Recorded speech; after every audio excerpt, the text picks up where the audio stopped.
Good morning, students. So today we are going to revise the next that is factor theorem. If p of x be any polynomial of degree n greater than or equal to 1 and a be any real number, it means p of x be any polynomial जिसकी degree 1 होनी चाहिए. तो degree 1 है तो linear polynomial, और more than 1 means quadratic polynomial, cubic polynomial, and a be any real number. तो real number is a combination of both rational as well as irrational number. जैसे remainder theorem है वैसे ही आपने factor theorem करनी है. And x minus A is a factor. इसके ना दो पार्ट्स हैं कि x minus A is a फैक्टर ऑफ p ऑफ x. अगर x minus a p of x का फैक्टर कब होता है? If p of a is equal to 0. जैसे आप करते हैं रिमाइंडर के लिए, रिमाइंडर जो भी वैल्यू निकालनी होती है तो आप लीनियर पॉलिनोमियल जो डिवाइजर आपको गिवन होता है उसको 0 के इक्वल पुट करते हैं ना, और वहाँ से आप आंसर निकाल लेते हो. तो जो आंसर होता है दैट इज द रिमाइंडर. तो अगर वो आंसर जो है वो 0 के इक्वल आता है तो उसे क्या बोलते हैं? Factor. That it is the factor of the polynomial. लेकिन इसके लिए सेकंड इसका कन्वर्स भी है कि if p of a is equal to 0, और ये p ऑफ a 0 कब होता है? If x minus a is a फैक्टर ऑफ द पॉलिनोमियल. ठीक है, तो ये आपकी फैक्टर थ्योरम है. इसकी स्टेटमेंट आपने लर्न कर लेनी है. नाउ वर्कशीट आपकी 2.4. Determine which of the following polynomial has x plus 1 as a factor. आपने इसमें बताना है कि x प्लस 1 जो है वो इनमें से किस पॉलिनोमियल का फैक्टर है. तो फैक्टर है तो इसके लिए क्या करेंगे कि x plus 1 is equal to 0. Let x plus 1 is equal to 0. x की वैल्यू कितनी आ गई? -1. -1 जो है ना, ये 4 क्वेश्चन है. -1 x की वैल्यू -1 जो है वो हर एक क्वेश्चन में पुट करके देखेंगे. जिसमें रिमाइंडर जो है वो 0 के इक्वल आ जाता है. वैल्यू पुट करने के बाद आंसर जो है वो 0 आता है. तब उस केस में हम क्या बोल सकते हैं कि x plus 1 is a factor of the polynomial. देखिए, फर्स्ट केस है p of x is equal to this. तो x plus 1 is equal to 0, x की वैल्यू -1. ये तो सभी 4 क्वेश्चंस में सेम है. तो p ऑफ -1 वैल्यू पुट की तो -1 cube plus 1 -1 square plus -1 plus 1, तो रिमाइंडर आ गया 0 के इक्वल. तो आप क्या बोल सकते हैं? x plus 1 is a factor of the polynomial, और पॉलिनोमियल क्या है? x cube plus x square plus x plus 1. Next है आपका x Q minus x square minus, ये टर्म आपको गिवन है. इसमें भी आपने सेम उसी मेथड से करना है. X plus 1 is equal to 0, x is equal to -1. P of -1 value put करके देखी. जब वैल्यू पुट की तो ये 2√2 आ रहा है, 0 के इक्वल नहीं आ रहा है. तो इसका मतलब ये जो एक्स प्लस 1 जो है that is not a factor of the polynomial. और पोलिनोमियल की वैल्यू अब की बार क्या है? X cube minus x square minus 2 plus √2 x plus √2. इस केस में x प्लस 1 जो है वो फैक्टर नहीं है. ठीक है. थर्ड है आपका 2x cube plus x square minus 2x minus 1. अच्छा, इसके ना 2 पार्ट्स हमने किए थे. तो थर्ड और सेकंड और थर्ड पार्ट में भी आप वैल्यू पुट करके देखो कि इनमें से भी कोई फैक्टर है या नहीं है. ठीक है. नेक्स्ट क्वेश्चन था आपका कि use the factor theorem. Factor theorem same question है to determine whether g of x is the factor of p of x और नॉट. तो इसमें भी वैसे ही करना है. बस इसमें क्या बता रखा है कि p ऑफ x तो पॉलिनोमियल है और g ऑफ x जो है वो डिवाइजर है. जो फर्स्ट क्वेश्चन में आपको ऐसे बता रखा था कि x प्लस 1 फैक्टर है या नहीं है. तो x प्लस 1 क्या चीज़ है इस क्वेश्चन में? g ऑफ x है. g ऑफ x किसे बोलते हैं? रिमाइंडर को डिवाइजर को बोलते हैं. ठीक है. क्वेश्चन है p of x is equal to 2x cube plus x square minus 2x minus 1, और g ऑफ x जो है वो फर्स्ट केस में भी x प्लस 1 है. तो वैसे ही क्वेश्चन करना आपने. Let g of x is equal to 0 means x plus 1 is equal to 0. x की वैल्यू क्या आ गई? -1. तो ये जो फर्स्ट क्वेश्चन किया था उसमें भी -1 ही आ रही थी. अब ये वैल्यू आपने पुट करके देखनी है.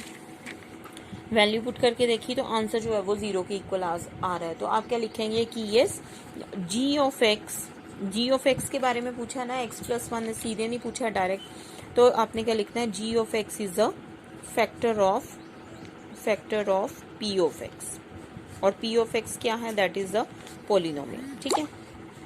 फिर इसके 3 क्वेश्चंस हैं. इनमें बस आपने वैल्यू पुट करके देखनी है. ये वैल्यूज आपको गिवन है. ये देखिए, और फर्स्ट केस में x plus 1 is equal to 0 put करना था. x की वैल्यू -1 आ गई थी.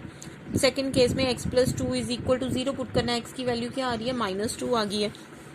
यहाँ से आपने value x is equal to -2 ये वैल्यू जो है इसमें पुट करके देखनी है कि अगर रिमाइंडर 0 के इक्वल आता है तो yes it is a factor of the polynomial, और 0 के इक्वल नहीं आता है तो it is not a factor of the polynomial. Third case में x minus 3 is equal to 0, तो x की वैल्यू क्या आ रही है, 3 के इक्वल आ रही है। अब ये x की वैल्यू 3 इसमें पुट करके देखते हैं, ठीक है। नेक्स्ट क्वेश्चन है find the value of k if x minus 1 is a factor of the p of x। अब इस क्वेश्चन में और लास्ट 2 क्वेश्चंस में क्या डिफरेंस था, उसमें आपको चेक करना था कि whether it is a factor of the polynomial और नॉट, तो आंसर जो है वो 0 के इक्वल आना था, ठीक है। इस क्वेश्चन में ये बता रखा है कि k की वैल्यू को फाइंड आउट करो if x minus 1 is a factor. If का मतलब कि ये आपको गिवन है कि x माइनस 1 जो है that is the factor of the polynomial. तो जो फैक्टर थ्योरम थी ना उसमें 2 स्टेटमेंट्स थी, तो 2 स्टेटमेंट्स क्या थी, ये देखिए, if x minus is the factor of p of x if p of a is equal to 0। तो आपने फर्स्ट 2 क्वेश्चंस में निकाला ना कि रिमाइंडर जो है वो 0 के इक्वल आता है, तो आप लिखते हैं कि x minus A is the factor of the polynomial. अब ये जो थर्ड क्वेश्चन है ना इसमें ये बता रखा है कि x माइनस ए जो है वो फैक्टर है पॉलिनोमियल का, तो आप स्टार्टिंग में ही p of a is equal to 0 कर दें, ठीक है। तो ये निकालना था आपको। तो अब ये देखिए थर्ड क्वेश्चन जो है, फर्स्ट केस है p of x is equal to x square plus x plus k, तो x minus 1 is equal to 0, ठीक है। x की वैल्यू 1 आ गई, p ऑफ 1 इसमें वैल्यू पुट करके देखेंगे, लेकिन इसमें बता रखा है कि वेदर चेक नहीं करना है, इसमें पहले से बता रखा है कि it is a factor of the polynomial, तो p of 1 is equal to 0 starting में ही कर देंगे, ठीक है। ये जो आपकी फैक्टर थ्योरम की जो सेकेंड स्टेटमेंट थी ना इसको अप्लाई करेंगे। ये देखिए p of a is equal to 0, ठीक है। तो अब आपने बताना है कि ये फैक्टर है, तो p ऑफ a को 0 के इक्वल पहले ही कर लिया, तो p of 1 is equal to 0, value put की, वैल्यू उसी तरह से पुट करनी है, बस आपने आंसर जो है वो 0 के इक्वल नहीं निकालना है, आपने पहले से 0 के इक्वल पुट करके वहां से जो भी कांस्टेंट बोला होगा कांस्टेंट की वैल्यू निकाल लेनी है, ठीक है। तो k की वैल्यू आ गई -2। सेकेंड केस है p of x is equal to 2x square plus k x plus √2, तो x माइनस 1 बोला गया है तो x इज इक्वल टू 1, ये वैल्यू पुट करके देख ली। अब ये बताया हुआ है कि x minus 1 is the factor of the polynomial, तो p of 1 is equal to 0 होना चाहिए, तो वैल्यू पुट करके पहले से 0 के इक्वल कर देना, वहां से कॉन्स्टेंट की वैल्यू निकाल लेनी है, तो k is equal to -2 minus √2, ठीक है। इन दोनों क्वेश्चंस में जो डिफरेंस है वो अच्छी तरह से देख लेना है, ये इंपॉर्टेंट क्वेश्चंस हैं। नेक्स्ट है आपका क्वेश्चन नंबर 4 फैक्टराइज। तो ये फैक्टराइज के क्वेश्चन आपने 8th में भी किए थे, ये देखिए, लेकिन थोड़ा सा डिफरेंस था वो आपको बताया था मैंने। 12x square minus 7x plus 1, first of all compare it with the standard form of the quadratic polynomial ax square plus bx plus c। Quadratic polynomial क्या होता है जिसमें डिग्री क्या है 2 के इक्वल है, ठीक है। तो compare the coefficient of x square a is equal to 12, coefficient of x b is equal to -7 and c is equal to 1।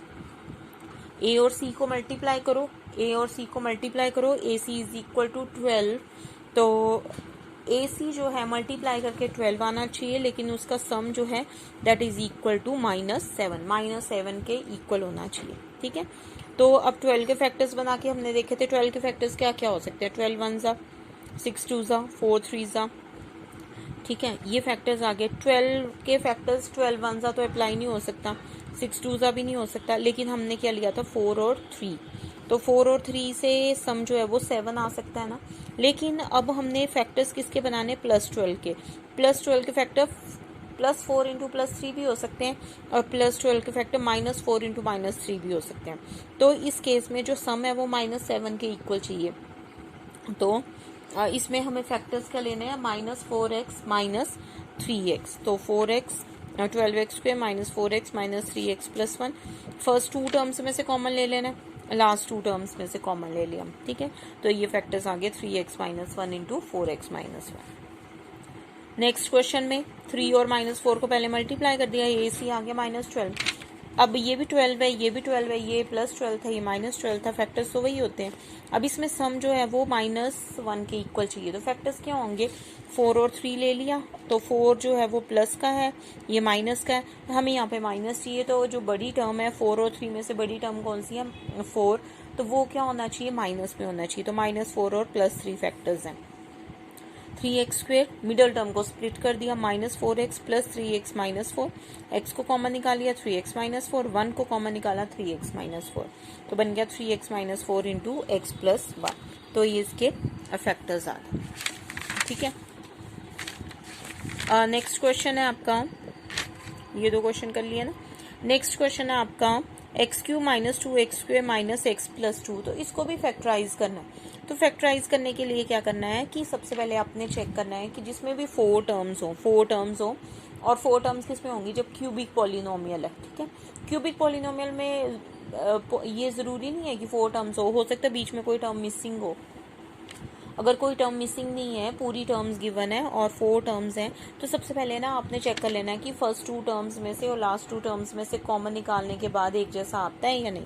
तो जैसे इस क्वेश्चन में है x² अगर हमने कॉमन निकाला है तो x - 2 आ गया, -1 को कॉमन लिया तो x - 2 आ गया, तो अब यहाँ पे 2 टर्म्स आ गई। ठीक है, तो x - 2 को कॉमन निकाल लिया तो क्या आ गया, x² - 1, तो x - 2 और x² - 1 में कौन सी आइडेंटिटी यूज हो रही है, a² - b², that is a - b into a + b, तो x - 1 इंटू x + 1। ठीक है, तो जो क्यूबिक पॉलिनोमियल है उसमें कितने फैक्टर्स बनने चाहिए, 3 फैक्टर्स, बिकॉज इसकी डिग्री क्या है, 3, तो 1 2 3 फैक्टर्स आ दिया। जो आपका क्वाड्रेटिक पॉलिनोमियल था उसकी डिग्री कितनी थी, 2, तो उसके कितने फैक्टर्स थे, 2 फैक्टर्स थे। ठीक है, ये भी याद रखना है। नेक्स्ट है आपका, एक तो ये मेथड है, ठीक है, कि कॉमन जो है वो सेम आता है तो आपने डायरेक्ट जो है वो कॉमन ही निकालना है। दूसरा मेथड है x³ - 3x² - 9x - 5। ये देखो, इस क्वेश्चन को देखने के बाद सिर्फ हमने देखना ही है कि x² कॉमन निकालना है, तो कॉमन निकालने के बाद x - 3 आ गया, यहाँ से सिर्फ 9 और 5 में से क्या कॉमन, माइनस का साइन कॉमन है ना, तो ये आ जाएगा 9x + 5, यहाँ से x - 3 आया, यहाँ पे 9x + 5 आया, तो क्या है, कुछ भी कॉमन नहीं है, फिर से कॉमन एक जैसा आना चाहिए ना, जैसे इस क्वेश्चन में x - 2 तो यहाँ पे भी x - 2 है, सेम नहीं आ रहा है। तो इस क्वेश्चन को कैसे करते हैं, by hit and trial method. ठीक है, हिट एंड ट्रायल मेथड में क्या करना है कि जो कांस्टेंट टर्म है, कांस्टेंट टर्म क्या होती है, जिसमें कोई वेरिएबल नहीं है, तो कांस्टेंट टर्म है, कांस्टेंट टर्म में ना आपने क्या करना है, -5 है तो -5 के फैक्टर्स क्या होते हैं, +-1 और +-5 फैक्टर्स कैसे, 5 के फैक्टर्स क्या होंगे, 5 1 ज़ा 5। ठीक है, तो माइनस का साइन भी लेना है, तो एक +-1 एक +-5 साइन भी जो है वो आपने दोनों ही लेने हैं। ठीक है, अब सबसे पहले ना +1 से स्टार्ट करना है, वैल्यू को पुट करना स्टार्ट करना है, p(1), सिंपली वैल्यू सब्स्टिट्यूट की, तो अगर जो है वो 0 के इक्वल आ जाए, देखो ये 0 के इक्वल नहीं आ रहा है, -16 आ गया, तो ये x = ये जो 1 लिया हमने ना, ये फैक्टर नहीं है। 1 के बाद आपने नेगेटिव वैल्यू लेनी है, दैट इज -1। ठीक है, -1 लिया तो ये जब माइनस वैल्यू पुट की ना तो ये 0 के इक्वल आ गया। ठीक है, तो 0 के इक्वल आ गया, अगर 0 के इक्वल आ गया, ठीक है, तो इसका मतलब है हमने वैल्यू क्या पुट की थी, x = -1, तो इस -1 को हम लेफ्ट साइड में लेके जाएंगे तो ये आ गया x + 1 = 0। तो एक फैक्टर जो है ना इस क्यूबिक पॉलिनोमियल का वो क्या है, x + 1। अब क्यूबिक पॉलिनोमियल है तो 2 फैक्टर्स इसके और होंगे, एक फैक्टर तो हमने निकाल लिया, तो बाकी 2 फैक्टर्स निकालने के लिए ना लॉन्ग डिवीजन मेथड आपने यूज करना है। एक factor hit and trial method से निकल गया, x + 1, दूसरे को आपने डिवाइड करना है लॉन्ग डिवीजन से, तो डिवाइड करने के बाद x² - 4x - 5 आ गया। जब आप डिवाइड करेंगे ना तो रिमाइंडर जो है वो शुड बी इक्वल टू 0 ही आना चाहिए, तभी फैक्टर होता है ना, कि x + 1 तभी फैक्टर है अगर रिमाइंडर 0 है। ठीक है, अब डिविडेंड आपने जो 8th में करते थे चेक करने के लिए, चेक नहीं करना है आपने, लेकिन ये फॉर्मूला अप्लाई करना है, dividend = divisor into quotient plus remainder, values को पुट कर दिया, रिमाइंडर जो है वो 0 के इक्वल है। ये डिविडेंड जो है वो हमने फैक्टर हमने खुद ही निकाला है हिट एंड ट्रायल मेथड से, इसको ऐसा वैसे ही रहने देंगे और इसको साथ साथ लिखते जाएंगे, 0 को हटा देंगे। अब क्वेश्चन है आपके पास है x² - 4x - 5। अब ये वो क्वेश्चन है जो हमने क्वाड्रेटिक पॉलिनोमियल के फैक्टर्स निकाले थे, जो लास्ट क्वेश्चन था स्प्लिट करके। तो -5 के फैक्टर्स बनाने के उनका सम जो है वो -4 के इक्वल हो, तो -5x और +x ले लिया, तो इसके फैक्टर्स आ गए x -5 इंटू x+1, और x+1 एक पहले से फैक्टर है, तो क्यूबिक पॉलिनोमियल के कितने फैक्टर्स आ गए, 3 फैक्टर्स, x+1 और x-5। ठीक है, तो इस तरह से ये क्वेश्चन करने। ठीक है, तो इनको करते रहो, फिर मैं इसका टेस्ट लूंगी। Thank you.